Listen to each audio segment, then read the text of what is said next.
Malang do iya hasa tin jerer kia. Hasa jerer kia ino pura curi nap sai ingadik kia. Ar curi ngadik kate hasar ge ona curi dei latha kia. Latha kate aro pura gurik hui na.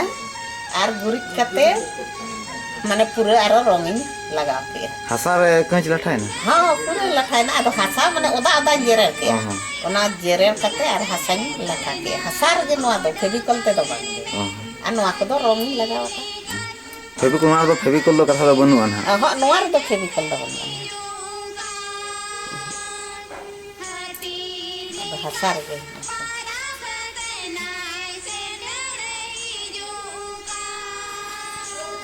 Noy mana bhit pinder na mabon nyel ke gia. Hoi.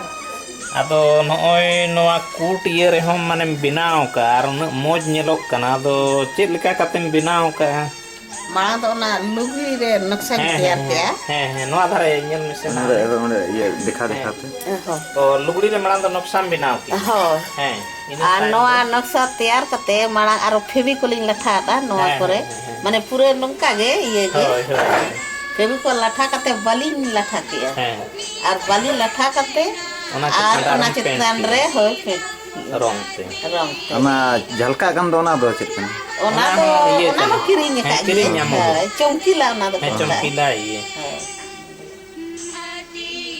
Ar mane pura noa ko acha marang te jahare training em hataw liya se ama iye tege. Training do mane onka din hataw le ge ado noa ma jaha jemon sari kore.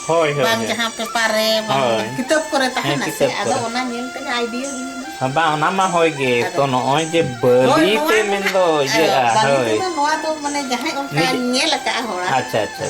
Unku kuli ke kwache le kare nongka pe bina ka. Ko mena le bali te gele tiar.